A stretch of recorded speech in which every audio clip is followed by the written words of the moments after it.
이틀에 걸쳐서 막 상담을 해드렸어요. 그런데 이제 날라온 카톡이 제가 조금 사이코패스 기질이 좀 있는데. 안녕하세요 여러분, 조아멘토입니다. 오늘은 이제 학점은행제에 대한 Q&A라기보다는요, 이 조아멘토 이제 학점은행제 플래너에 대한 이제 Q&A를 한번 받아봤어요. 이제 학습자분들이 이제 어떤 것들이 궁금해 하는지, 가장 많이 질문하는 것들, 좀 뭐 인상 깊었던 것들, 그런 것들에 대해서 오늘은 영상을 한번 찍어 보려고 합니다. 그럼 학점은행제 플래너 Q&A 한번 시작해 볼게요. 우선 학점은행제 플래너를 하게 된 계기, 학습자분들이랑 이제 과정을 진행하다 보면 이런저런 얘기를 카카오톡이나 뭐 메신저로 주고받기도 해요. 이제 주고받는데, 사실 생각을 해보면 플래너라는 직업을 저는 알지를 못했었고, 사실 학점은행제에도 들어는 봤지만 크게 관심은 없었어요. 제가 교육 쪽으로 일을 할 줄도 몰랐고, 예전부터 이제 예체능 쪽으로 많이 제가 일을 하고, 이제 전공도, 대학 전공도 예체능 쪽이기 때문에 이제 좀 누군가를 조금 이제 인도를 하고, 뭐 진로 고민을 들어주고 이런 거야 뭐 술자리에서만 좀 했었지, 뭐 제가 전문적으로 일을 해볼 생각을 하지를 못했었는데, 이제 면접을 보고 이제 회사를 입사하게 됐을 때 호기심이 되게 많이 생기더라고요. 재미있을 것 같기도 하고, 정말 한때 초등학교 때 한때 꿈은 또 국어 선생님이 또 꿈이었던 적도 있었기 때문에 선생님 소리 한번 들어보면 저도 좋겠다라는 생각을 가지고 아마 처음에는 좀 가볍게 시작을 했던 것 같아요. 그런데 막상 정리를 하자면, 계기라고 한다면 뭐 딱히 뭐 내가 원해서 나는 원래 이 직업을 할 거야 이런 건 아니었던 것 같아요. 그냥 우연치 않게 시작을 했다 정도로 이제 말해볼 수 있겠습니다.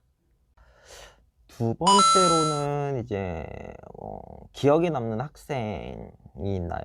뭐 최근에 뭐 이제 대들자 전형 영상을 많이 올리면서 뭐 7개 대학 최초 합한 학생, 아니면은 뭐 40대 50대 나이에 이제 최초 합하신 분들, 뭐 이런 분들도 기억에 남지만 조금 저는 기억에 남았던 학생이, 상담을 되게 열심히 다 하루 이틀에 걸쳐서 막 상담을 해드렸어요. 그런데 이제 날라온 카톡이 그런데 말입니다. 제가 조금 사이코패스 기질이 좀 있는데 어떻게 해야 이 뭔 개소리야! 되냐.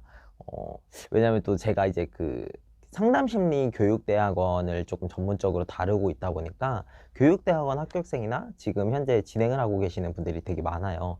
그래서 아마 조금 저한테 뭐 물어보시려고 말씀을 하신 건지는 모르겠는데, 사이코패스 기질이 좀 있다고 하시면서 어떻게 해야 될까요? 라고 말씀을 해주셔가지고 좀 심히 당황스럽긴 했는데, 이제 그런 것들은 이제 학점은행제 플래너인 제가 아니라 이제 가까운 이제 전문가의 상담을 통해서 이제 치료를 하시길 바라겠습니다. 지금은 뭐 치료를 했는지는 모르겠어요. 세 번째로는 이제 학점은행제 플래너를 하면서 장점과 단점. 장점이라고 한다면요, 좀 성취감이 되게 좀 큰 것 같아요. 왜냐면 이제 다른 것도 아니고 이제 교육 분야잖아요. 학점은행제도 교육 제도기 때문에 이제, 그리고 또 이걸 통해서 원하는 결과를 만들어낸 학생분들이 이제 멘토님 감사합니다, 이제 선생님 감사합니다, 플래너님 감사합니다, 이런 식으로 합격증을 카톡이나 뭐 전화로 이제 합격 소식을 전달해 주셨을 때 굉장히 성취감이 상당히 좋습니다. 특히 뭐 대학교 편입이나 교육대학원, 간호학과 대졸자 전형도 마찬가지고, 좀 대학 입시 관련, 그리고 자격증 어려운 거를 좀 취득했을 때, 이런 것들을 조금 했을 때 감사하다는 말을 들었을 때 조금 많이 뿌듯한 것 같더라고요. 단점 같은 경우는 제가 오전 10시에 출근을 해서 이제 학습자분들 상담하고 뭐 커리큘럼도 짜드리고 뭐 이것저것 안내를 하고 뭐 일정 안내도 해드리고 뭐 어떤 것 일들을 다 하면 하루에 보통 잠자는 시간이 새벽 2시가 넘을 때가 많아요. 그래서 제가 뭐 유튜브에도 이제 오전 10시부터 새벽 1시까지 상시 상담이라고 써 놓기는 했는데, 주말 평일 상관없이 이게 이루어지다 보니까 어떠한 개인적인 시간을 조금 보내기가 많이 힘들다? 많이 힘들다고 보기보다는 제한되는 사항이 조금 있는 것 같아요. 뭐 내가 헬스를 하고 있어도 헬스를 하다가도 급한 상담건이 들어오거나 지금 당장 상담을 받고 싶어 하시는 분들이 있다라고 하면 내가 헬스하는 걸 중단하고 이제 상담을 해드려야 되는 경우도 있고, 뭐 운전 중에 상담이 들어오는 거는 비일비재하고요. 이런 것들이 조금 단점이지 않나. 좀 자기 개발 시간이 많이 부족하다는 점. 그럼에도 불구하고 시간을 내서 할 수는 있겠죠. 물론 잠을 줄이면. 뭐 근데 뭐 이거가 단점이긴 하지만 뭐 이게 그렇게 엄청 못해 먹겠다 뭐 이런 건 또 아닌 것 같아요. 네 번째로 유튜브를 시작한 계기가 어떻게 되느냐. 요거는 솔직히 학습자분들이 좀 추천을 많이 해주셨어요. 원래 예전부터 할까 작년부터 이제 생각을 했었었는데 그냥 안 했었거든요. 아무 이유 없이 그냥 안 했었는데 학생분들이 이제 선생님도 이제 유튜브 요즘 학점은 이제 많이 올라오는데 한번 해보면 어떻겠냐라는 되게 질문을 되게 많이 받았어요. 왜 안 하시냐, 하면 잘할 것 같다, 뭐 이런 말씀들을 많이 해주셔가지고 좀 고민하다가 그냥 원래 하려고 했던 거니까 한번 그래도 미루지 말고 해볼까 라고 해서 시작을 했고요. 유튜브를 하고 나서는 이제 정확히 조금 정보 전달을 더 해드리기 위해서 많이 힘을 쓰는 것 같고, 이제 좀 잘못된 정보를 알고 있는 분들이 생각보다 제가 원래 알고 있던 것보다 엄청나게 많으시더라고요. 그래가지고 이제 그걸 좀 바로잡아 드리는데 조금 많이 노력을 하고 있는 것 같아요.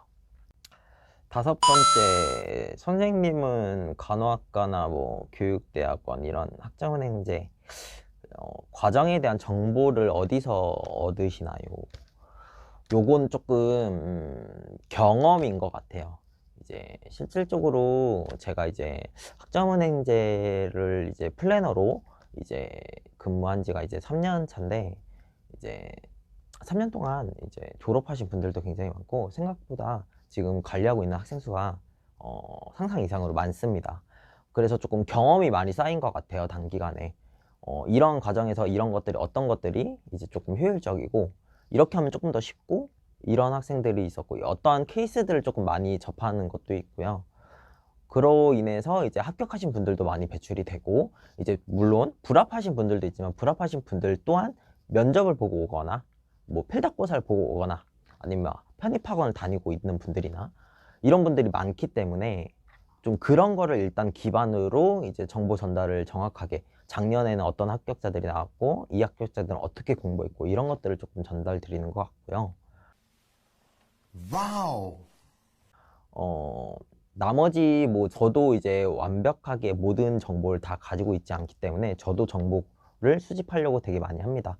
뭐 필요하다면 뭐 사비를 털어서 구매하는 경우도 있고요. 뭐 물론 이제 뭐 불법적인 거는 아니고요. 이제 합법적으로 이제 제 개인 제 학습자분들, 저를 통해서 이제 수업을 진행하고 있는 분들을 위해서 조금 하나라도 조금 더 도와드리려고 다방면으로 조금 정보를 찾는데 저도 많이 노력을 하고 있지 않나 생각을 합니다. 마지막으로 이제 할 말, 이제 한마디 해주세요라는 질문인데, 아무래도 영상 촬영한다고 하니까 이런 마지막 부분에 넣어주신 것 같은데, 잘하면 본전이고 조금 부족하다 싶으면은 엄청나게 욕을 먹는 좀 뭐 그런 직업인 것 같기도 하고, 뭐 좋은 점 나쁜 점 다 어떤 직업이든 다 있다라고 생각을 합니다. 하지만 학습 플래너들이 이제 학습자분들을 위해서 열심히 노력하고 있는 거는 사실이고요. 그에 맞춰서 학습자분들도 열심히 공부를 꼭 해주셔야 되는 것도 사실입니다. 그럼 오늘 Q&A 영상은 여기까지 하도록 하겠습니다. 그럼 모두 안녕.